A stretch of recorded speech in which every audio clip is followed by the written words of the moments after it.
হাবিবুর রহমান, জেলা কুষ্টিয়া, থানা খোকসা, গ্রাম বেতবাড়িয়া। বাঁশি বাজাচ্ছে আসছে 30 বছর ধরে। না, শখ করি বাঁশি বাজাই। আমার কাছে আছে 50-60টা, কিন্তু আমারগুলো সবই বাঁশের বাঁশি, তবলা বাঁশের বাঁশি। আমার বাড়ির কাছে আমারই একটা চাচা, তার নাম আবুল ডাক্তার। উনি লেখাপড়া অবশ্য বেশি জানে না, কিন্তু উনি অনেক ভালো একজন ডাক্তার ছিল। সে নিজে বাঁশি বানাইতো, আর আমি ওনার কাছে যা বাজাইতাম। বাজাইতে একদিন আমি শিখে অনেক, অন্তত 10 বছর। এখন তো শিকার শেষ হয়নি। ভালো লাগে, বা যদি শুনতে চাই আমি বাঁশি বাজাই, তাকে দেখাই দিই।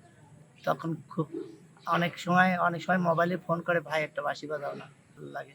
কিন্তু আমার চাচা ছিল বাড়ির কাছে, আমার বোনাই পারতো, চাচা পারতো, আমার আব্বার দোস্ত পারতো। এর দেখে আমি ছোটবেলায় 10 বছর বয়সে এই পাতা দিয়ে বাঁশি বাজানো শিখি। ওই আষ্টেলি পাতা, লেবুর পাতা, মানে খুব সুন্দর ওই পাতা হলে ভালো হয়। তাদের বলবো যে শিক্ষার কোনো শেষ নাই, চেষ্টা করো। তো অনেকেই পাতা দিয়ে বাঁশি বাজাইতে পাতা ছিঁড়ে ফেলা দেয় বহুত। অনেকেই বাঁশি বাজাইতে বাঁশি অনেক ভেঙে ফেলা দেয়, হ্যাঁ, পারে না। কিন্তু এগুলো ধৈর্য ধরতে হবে। আচ্ছা, এগুলো বায়না দিয়ে বানাইতে হয়, বা পরিষ্কার ভালো করে বানাতে হয়। যারা বাজারে বিক্রি করে ওরা তো মানে রেডিমেড বানায়, হয়তো ভালো হয় না, অনেক সময় ফাটা থাকে। অনেকে এগুলো স্কেলের সাথে, হারমোনিয়ামের সাথে মিলিয়ে বানাইতে হয় আর বাজাইতে হয়। হ্যাঁ, তা তো সত্যি। এগুলো শ্বাস প্রশ্বাসের দরকার আছে, দমও দরকার আছে, আবার গান ভালো জানার দরকার আছে, নাহলে বাজবে না। এই বাঁশিটা আমি ছোটবেলাতেই শুনে আসছি যে এটা হচ্ছে বাঁশের বাঁশি, পুরা বাঁশি। একে অভিশাপও করে। হ্যাঁ, ইচ্ছা আছে যদি আমি হয়তো আমার শ্বাস প্রশ্বাস থাকে, বা যদি শরীর ভালো থাকে, মন ভালো থাকে, যখন আমার কাছে ভালো লাগে তখন আমি বাঁশি বাজাই, যখন ভালো লাগে না আমি তখন বাঁশি বাজাই না। এই যে কোনো একটা চলে।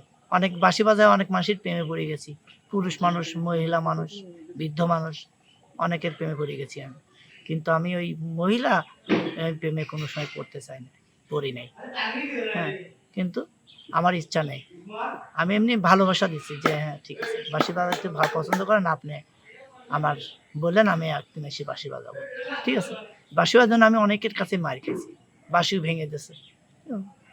তো আমি কইছি যে আপনার আমার যাতে অপমান করে, আমি অপমান হইনি।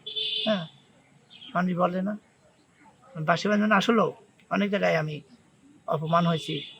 মানে কেমন অপমান হয়েছি, দেখা গেল কি তার মেয়ে পাগল হয়েছে, বাপে এসে আমার ধরে মারল, বা ভাই এসে ধরে মারল, আমি বাঁশির জন্য দেশ ছাড়ছি। বাঁশি বাজানো এখন এই বুড়ো আসে, এই মনের শখ, তাই একটু বাঁশি বাজাই। বলে ভালোও লাগে, খারাপও লাগে। বাসায় এখন তো বয়স হয়ে গেছো, তোমার মেয়ে বিয়ে গেছো, তুমি বাঁশি টাশি বাজাও, মানুষ খারাপ করে না, এগুলো বললে আমার কিছু আর যায় আসে না। আমার এটা মনের খোরাকি। বাঁশিটা আমার এমন একটা জায়গা দাঁড়াইছে যে আমার মনের খোরাকি, বাঁশি আমার বাজাইতেই হবে।